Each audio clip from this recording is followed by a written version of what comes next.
Bueno, pues seguimos con el solucionario de la PEC número 3. Había comentado el primer ejercicio, vamos al segundo. El segundo ejercicio ha planteado algunos problemas que no me esperaba en la confección del gráfico, precisamente. Cuando os comentaba pues, que teníais que situar a los partidos en el eje izquierda-derecha, de acuerdo con la percepción media de los votantes. Ha habido dos tipos de errores y después ahora os enseño algunas gráficas correctas que de hecho he incluido en el solucionario en papel. El primer error ha sido pues utilizar, como os decía, de superponer dos gráficos a utilizar dos escalas al mismo tiempo. Eso no se puede hacer. Es decir, por ejemplo, que en el eje donde hay los porcentajes de población, que a la izquierda hubiese una lectura de porcentajes de población y a la derecha hubiese una lectura de posiciones ideológicas. No, las posiciones ideológicas las tenemos bien situadas en el eje de las abscisas, el eje de las X, el eje horizontal. Y es sobre este eje que situamos dónde se encuentran los grupos de votantes, cuáles son más numerosos. De hecho, probablemente de una manera más estricta, esa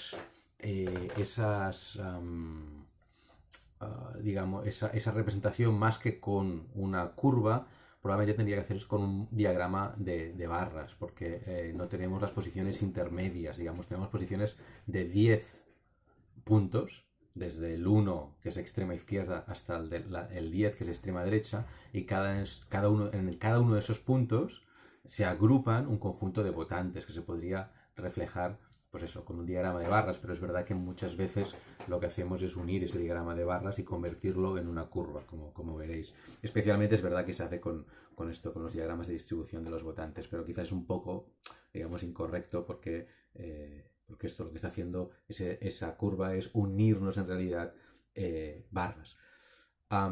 Bueno, una vez tenemos ubicados los votantes y vemos pues dónde se sitúan más votantes, porque hay un porcentaje de la población más elevado, nos sube, ¿no? esa barra, nos sube el punto.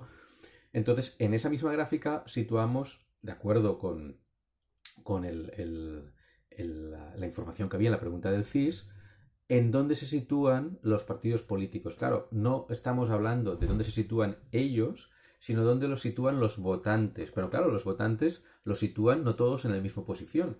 De hecho, eso está relacionado con su propia ideología. Por eso vemos que, de acuerdo con la ideología, los partidos tienen una posición, son valorados en puntos distintos. Pero lo que nos interesa es la posición media, cuando, digamos, que también estaba en esa información. Es decir, ¿cuál es la posición media para todos los votantes en la que sitúan pues este partido, pues Unidas Podemos, el PSOE, Ciudadanos, y entonces esos puntos los ubicamos en el mismo eje de izquierda a derecha, ¿de acuerdo? Y así veremos, bueno, ahora veré esto, cuál está más cerca de la mayoría de la gente.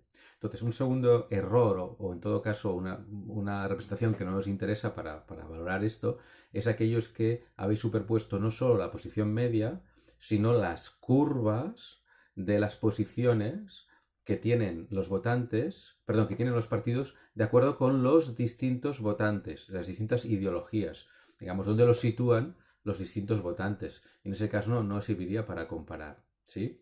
Entonces, os lo voy a enseñar, a ver si soy capaz de... No soy capaz, ¿de acuerdo? De enseñaros... Estaría... No sé si podría hacer... No sé cómo hacerlo. Porque quería comentar el gráfico. A ver si sé darle la vuelta a esto. In situ. No. Entonces, me paro aquí, como ya estáis acostumbrados a que haga una cantidad de vídeos ingente, y el siguiente vídeo lo que voy a hacer es enseñaros un par de gráficos, que en realidad ya está, como os decía, en el solucionario, pero os hago una pequeña voz en off, ¿de acuerdo? Venga, pues al siguiente vídeo.